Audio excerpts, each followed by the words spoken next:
So why don't you go, I'm Britt, you'll go, I'm Kevin, I'll go, I'm Kelly, and this is, if you want to like make something up, the podcast where three people who have no actual credibility on anything get together to bullshit with each other because it's fun. Where two middle-aged white guys realized the world needed another podcast. So you got the queer girl. I'm Britt. I'm Kevin. And I'm Kelly. And this is the So What podcast. All right.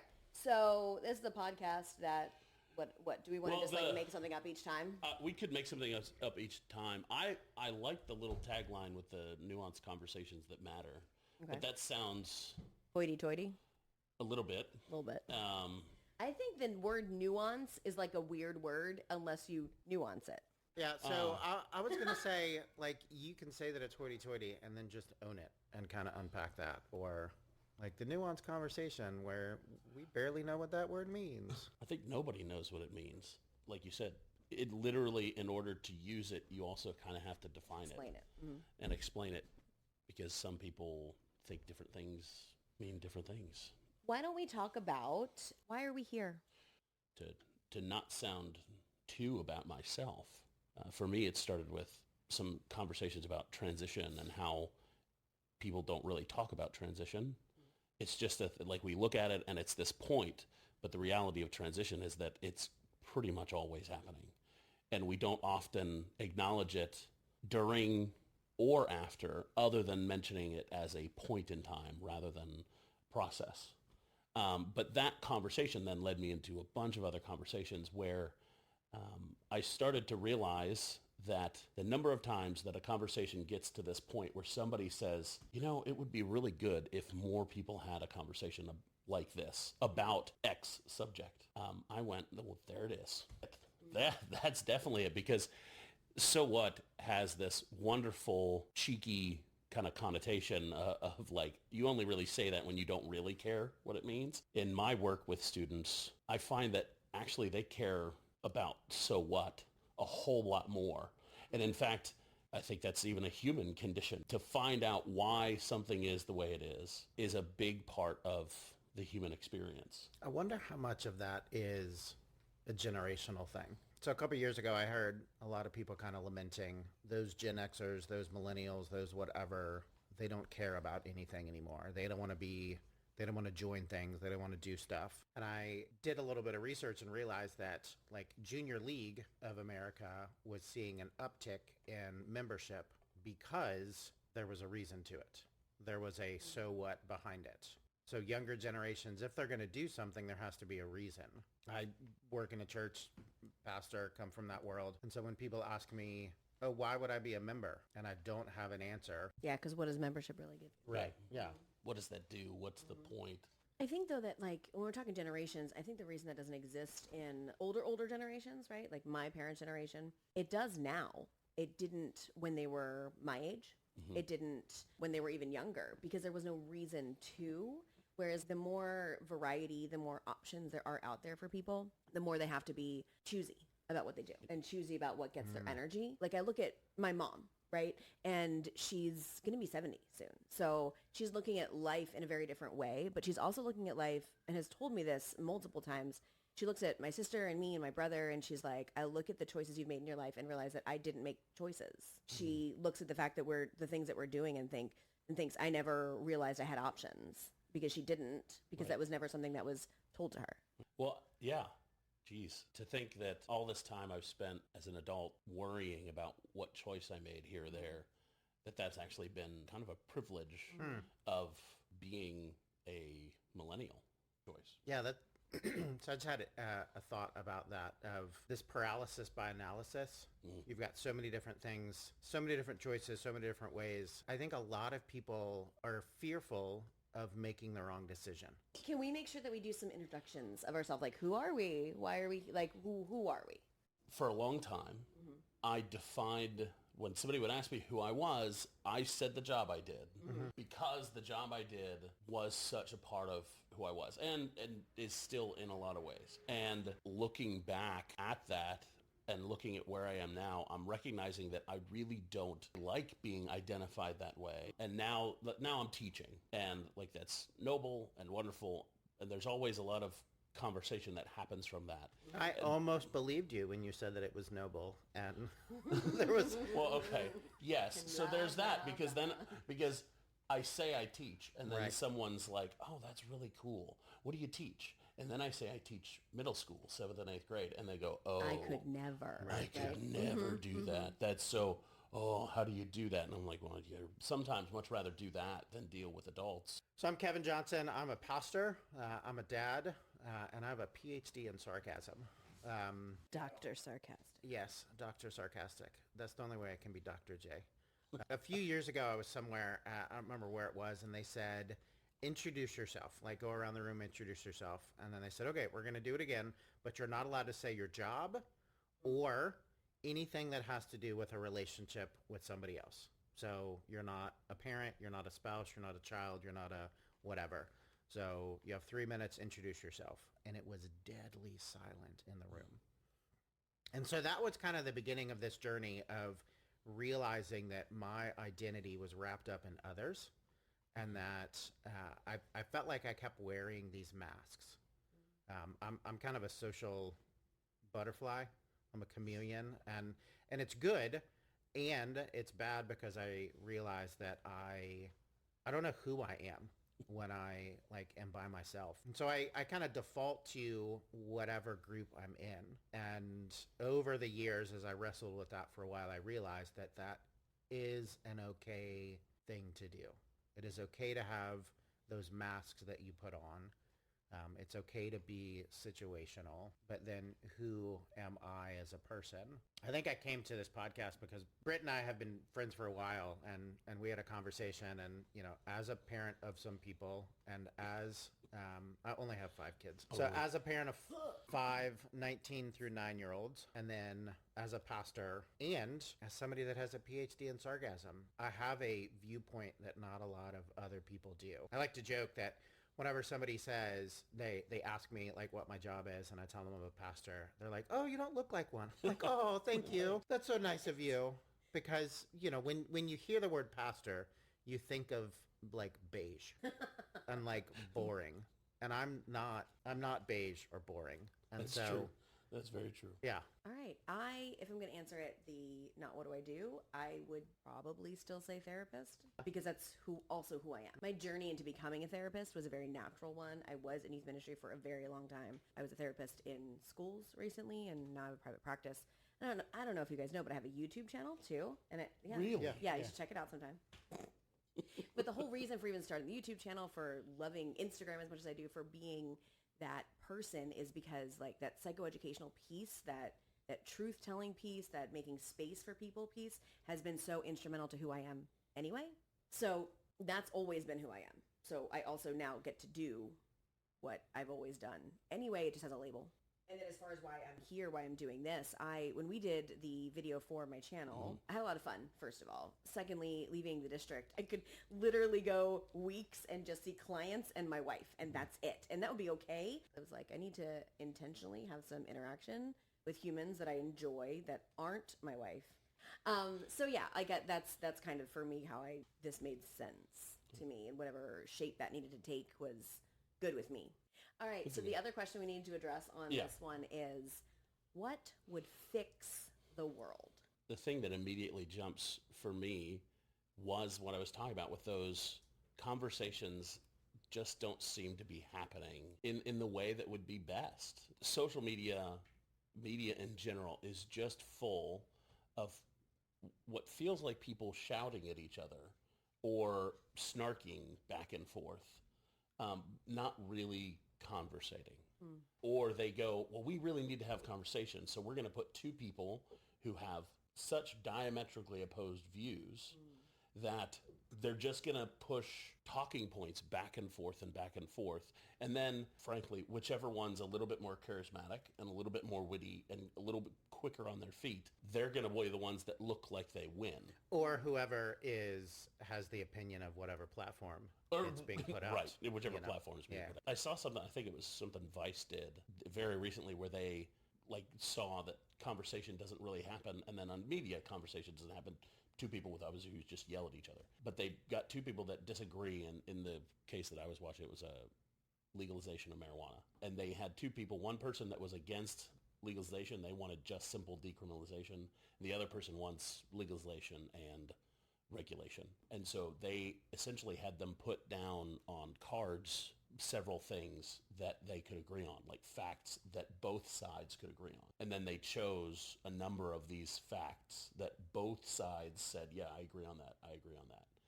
Then they talked about the things they actually agreed on. And then, of course, they always put a little bit of spin on it to some degree to whatever side they leaned.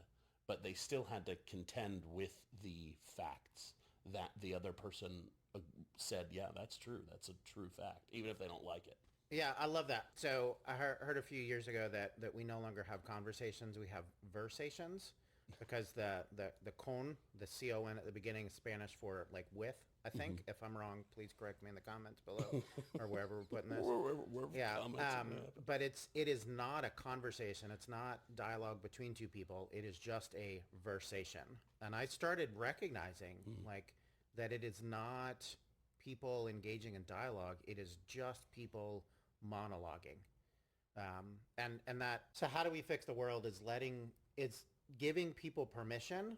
And I think the tools to have those conversations. I love that thing that you said that Vice did, because for a while I've contended that we no longer are able to have nuanced opinions. That's funny because we were talking about what does nuance mean earlier. That word. I don't even know what it means, but so pick your hot button issue and tell me your opinion on that hot button issue. And I know, without even hearing you tell me, your opinion on all of the other hot button issues. Gun control, LGBTQ, abortion, immigration, any of those things. You tell me your opinion on one, and I know your opinion on everything else. At least I think I do. At least that's the assumption. At least that's what the media tells us or the world tells us. But when you get like a wonderful social justice loving Democrat that is also a concealed carry permit holder, that is confusing. And what do you mean? I've said for a while that I think we need to look at our views with other people as the Venn diagram and realize what we overlap on. And most of the talking points are really what we disagree with. I heard it said a few years ago that, or maybe in seminary, that like all mainline Protestant denominations agree on 98%. And then it's the 2% that we get our knickers in a twist and yell at each other and whatever. Split over and then, all those other things. And then that like mainline Protestant average and Catholicism drops down to like 94%, which is still an A. It's still, we agree on most things. I completely understand what you're saying until you are part of that 6%. Okay. And that's when it becomes a problem for me. So my viewpoint on that has changed so much over the last 5 years.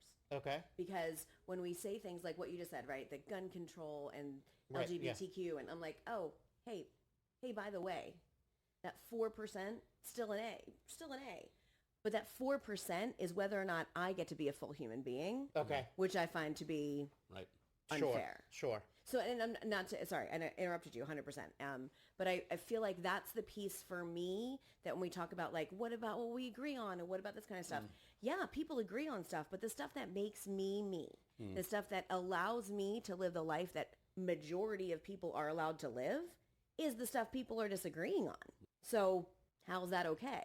Like that's what, do you know what I mean? So anytime anybody's like, well, we have so much more that we can come to terms on or we can meet each other on. I don't disagree, but also fuck that. Because, like, you know, like that becomes problematic to me. Right. And we've made jokes about this being two cis white guys having a conversation. It's probably a little bit too on the nose that the two cis white guys both were like, yeah, we like that there's more things we agree on than not, without even having the thought process to go, wait, that's because for most things, we're not in the out group. This is where I disagree a little bit on that. That's why I said the Venn diagram. Because if it is 4% that we don't that we don't agree on, it's 2% on one side and 2% on the other. And the way that I heard you say it, Kelly, is that all of that 4% is you, and not a difference in, not shared between us. and all of my power and privilege and all that stuff. Like, so what do we do with that? Maybe that's the point of this podcast. So what? Yeah, I say I want to start with what we agree on, and you say, no, we can't do that because what we don't agree on doesn't make me a human. And so... In some circles. Okay, in some circles. So what do we do? Like, what's the answer? It doesn't work when we start with what we disagree with. That doesn't work because we're just talking heads and yelling at people and in our own echo chambers.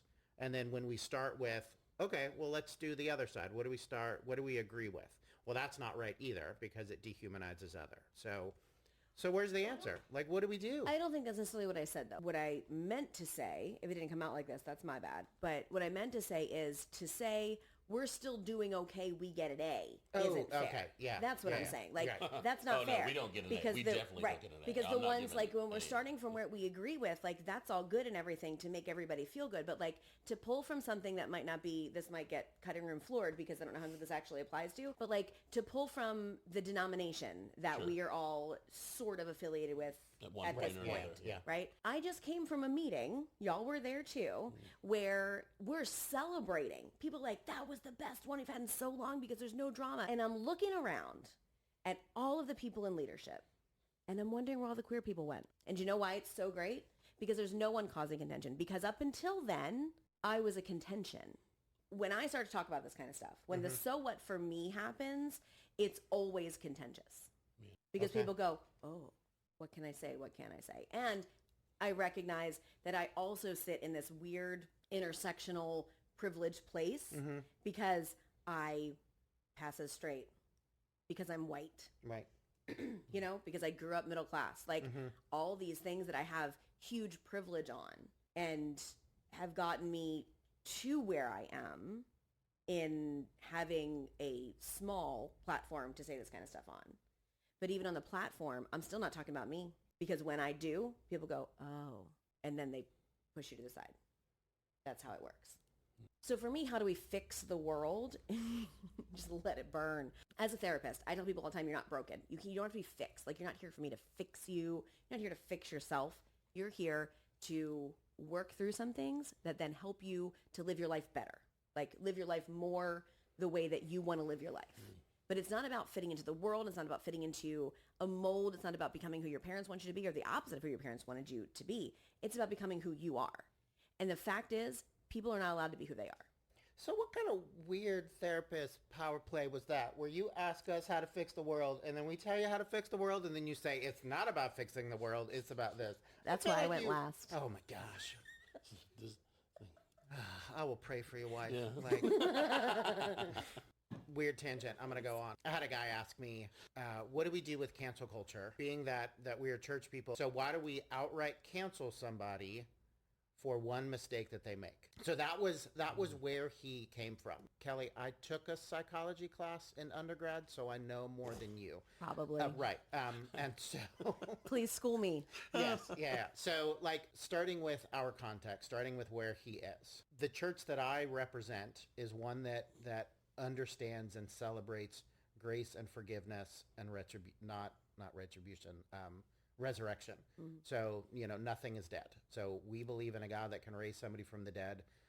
So why wouldn't we think that that same God could reconcile this relationship? So the conversation went to a place of outright, completely canceling, as described on crazy right-wing media, in my opinion, is wrong. The other extreme, I think, might be to what Kelly was talking about earlier, is are we unwilling to admit the harm that is done? In my opinion, the right way to do cancel culture is to recognize, oh, these are things that you've done in the past that are problematic, and here's why. And so you need to own it, and you need to apologize, make amends, whatever word we want to use for that.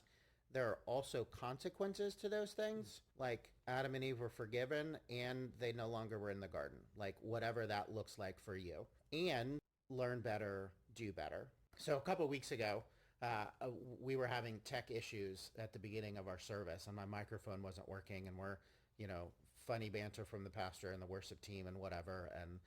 And I turned to the worship leader and I was like, all right. we need to get going. And I walked off stage, and I get 3 texts, 1 from my wife and 2 from other people that love me enough to tell me the truth. And all of them are like, dude, we don't say that anymore. You can't say that. And I was like, oh, yeah. So it is so ingrained in my like Southern culture that I just say these things and don't realize where they come from. And so the next time that I was up on stage doing something, I was like, hey, this happened earlier, and thankfully it was live streamed to the entire world. And so my mistakes are not just mine now. Like, you know, that's not a thing that we do anymore. I apologize. Let me repent of that. And then I moved on. And so I think that is a like healthy model of what cancel culture looks like. I also understand that if somebody was like, hey, because you did that, I'm not going to be coming back for a while. I'm like, yeah, that sucks, you know, and I totally get it. What comes to my mind with that is thinking about how that was only possible because of your willingness to sit with the tension of, oh, I grew up this way. It didn't cross your mind until somebody pointed it out to you. Right, yeah.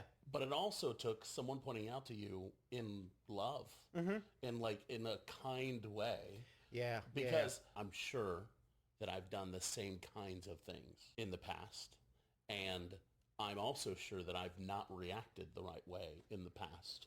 But the difference for me came down in some ways to how it was approached to me.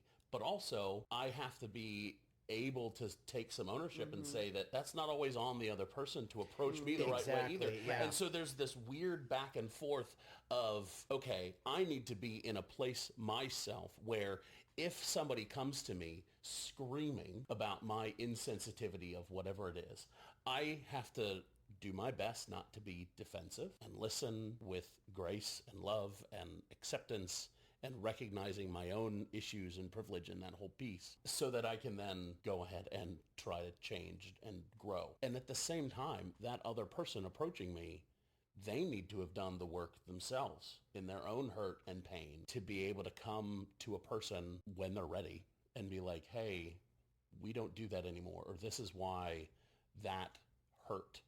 Yeah, but how much does that suck?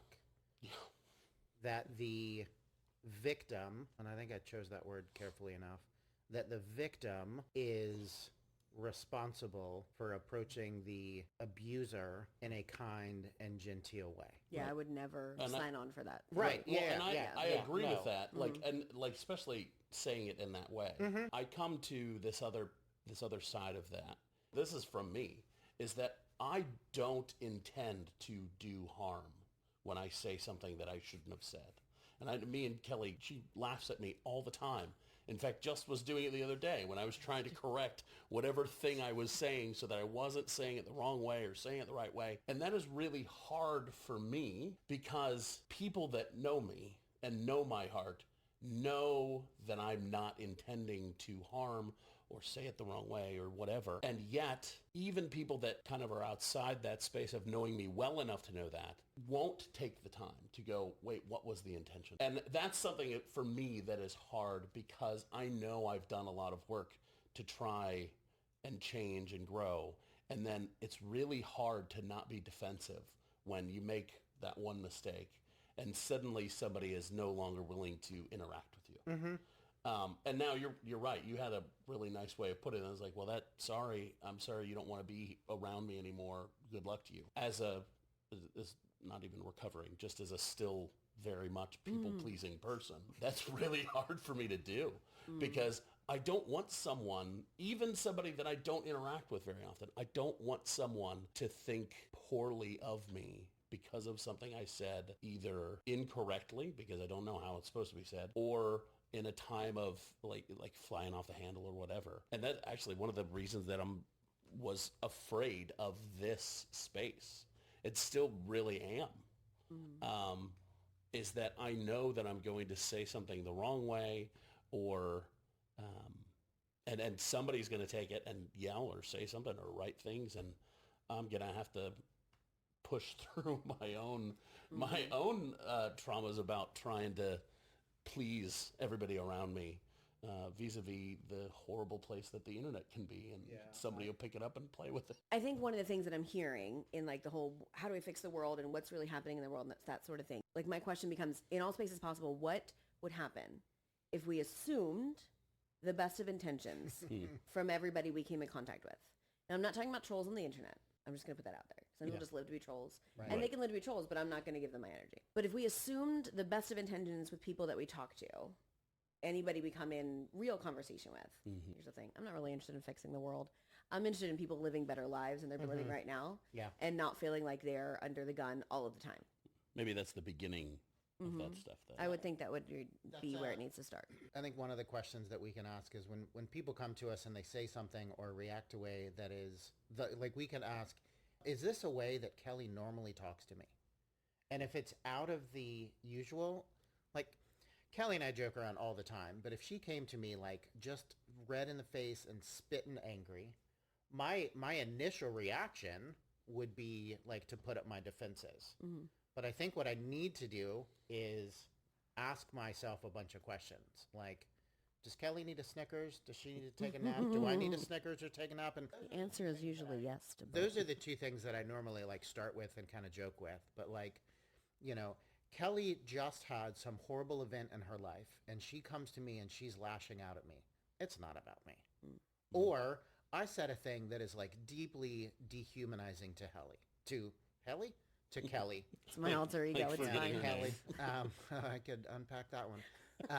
But like, so assuming the best intentions, I think is definitely a Right. great way to phrase that. I like that.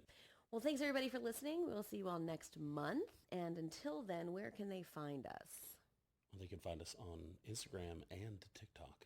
At Probably should have written those down beforehand, huh? Instagram is at so_what_pod. And on TikTok at so what pod, all one word.